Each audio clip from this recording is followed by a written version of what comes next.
ಇವತ್ತು ಮುಂಜಾನೆ ನನಗೆ ಆರಾಮಲ್ಲ ಅಂತೇಳಿ ನಾ ಸರ್ಕಾರ ದವಾಖಾನಿಗೆ ಹೋಗಿದ್ದೆ. ಆದ್ರೆ ನನಗೆ ನೋಡ್ಬೇಕಾಗಿರೋ ಡಾಕ್ಟರೇ ಬಂದಿರಲಿಲ್ಲ. ಅದಕ್ಕೆ ನಾ ಮನೆಗೆ ರಿಟರ್ನ್ ಹೊಂಟಿದೆ. ಅಲ್ಲಿ ಅಜ್ಜಿ ಬಂದ್ರು, ನನಗೇನೋ ಕೇಳಿದ್ರು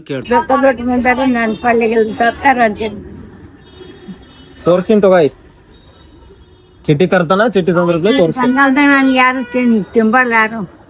ಆಯ್ತಾಯ್ತು ತೋರಿಸ್ತೀನಿ ತಗೋ. ಏನಂದ್ರು ಅಜ್ಜಿಯವರು ಭಾಳ ದೂರ್ಲಿಂದ ಬಂದಿರು. ನನಗೆ ಇಲ್ಲಿ ಏನೂ ಗೊತ್ತಾಗಲ್ಲ ಮಗ, ಹೋಗಿ ನನಗೆ ಹಾಸ್ಪಿಟಲ್ ತೋರ್ಸಂದ್ರು. ಅದಕ್ಕೆ ನಾವು ಡಾಕ್ಟರ್ ಹತ್ರ ಅಜ್ಜಿಗೆ ಕರ್ಕೊಂಡು ಹೋದೆವು. ಅದು ಉಂಡು ಸಾಕಾಗಿ ಎಂದಾರು ಏನೋ ಉಣ್ಬೇಕಂತೀನಿ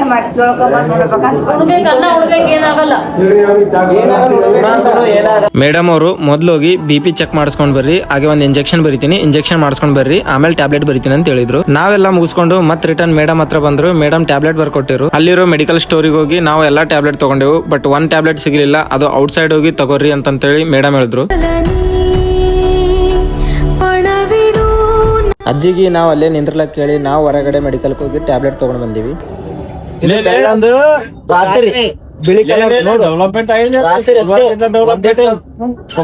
ಆಮೇಲೆ ಅಜ್ಜಿ ಅವ್ರು ಊರಿಗೆ ಹೋಗ್ತೇನಂದ್ರು. ನಾನು ಊಟ ಮಾಡೋ ಟೈಮ್ ಆಗಿತ್ತು. ಅದಕ್ಕೂ ಅಜ್ಜಿನೂ ಊಟ ಮಾಡಿಲ್ಲ ಅಂತೇಳಿ ಅಜ್ಜಿಗೂ ಕರ್ಕೊಂಡು ಹೋಗಿ ಊಟ ಮಾಡಿದೆವು. ಅಜ್ಜಿಗೆ ಬಸ್ ಸ್ಟ್ಯಾಂಡ್ ಹೋಗೋದು ಗೊತ್ತಾಗ್ತದ ಇಲ್ಲ ಅಂತೇಳಿ ಮತ್ತೆ ಅವ್ರ ಜೊತೆ ನಾನೇ ಬಸ್ ಸ್ಟ್ಯಾಂಡ್ ಬಂದೆ ಆಟೋನಾಗ.